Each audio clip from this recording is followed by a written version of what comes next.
Bonjour, bonjour mes amis. Ouais, je voulais parler un peu de l'inondation qui s'est passée à Kinshasa. Bon, c'est vrai, c'est catastrophique, ça fait mal. C'est toujours des millions qui partent, mais bon, il faut comprendre aussi la nature a ses caprices. Et pour combattre la nature, il faut être dans les systèmes de ce qui veut, quoi. En fait, j'allais dire tout simplement que dernièrement, on a fait des constructions de routes, des terrassements. On a terrassé tout autour des routes là jusqu'à, disons, qui amènent de l'eau jusqu'au fleuve. Quand on fait de tels terrassements, l'eau ne traîne plus dans les quartiers. Donc ça part vite jusqu'à notre fleuve Congo là. Vous comprenez maintenant que les débits qu'il y a eu avant et les débits d'aujourd'hui, c'est plus les mêmes. Si vous regardez bien dans le fleuve, au milieu du fleuve, il y a des îlots qui sont sortis tout au long de ces dernières années. Or, en réalité, ça s'est remplissé avec de l'eau.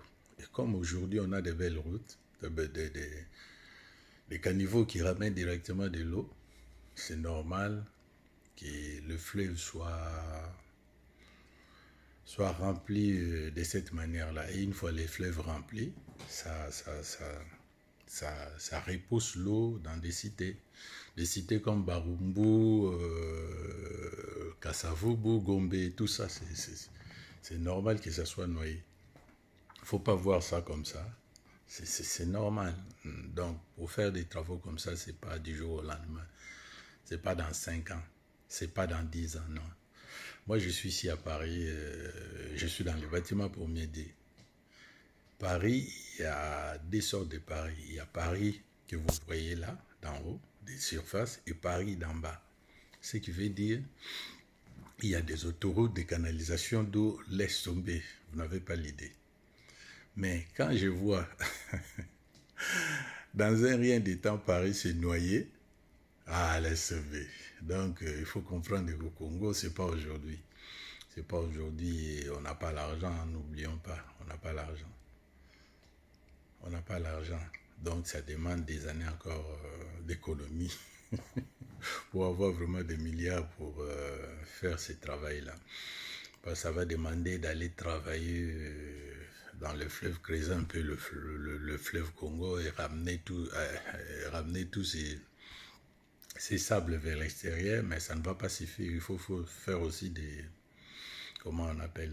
installations qui vont retenir de l'eau, travailler de l'eau une fois l'eau partie et les rejeter encore dans le fleuve. Et tout ça, c'est des milliards. Il ne faut pas rêver, c'est des milliards. On n'est pas encore à ce niveau-là. Mais par contre, aussi, les Kinois, il faut qu'ils comprennent. Beaucoup de villes qu'on voit aujourd'hui, c'était des bassins d'eau. Des villes comme Barumbu, Kimbangu, quelque part en Ngiringiri aussi, Mososo vers Mombele, Kingabwa, tout ça. C'est des bassins d'eau. Si le Belge n'a pas construit là-bas, parce qu'il avait vu que ça s'est drainé dans l'eau. Vous comprenez? Aujourd'hui, on a construit. L'espace, la ville a agrandi. Mais la situation est là, on va le subir, c'est normal. Vous condamnez celui de Kinshasa, ok. Mais on a vu aux États-Unis, non? Tous ces îles-là. On parle même de morts.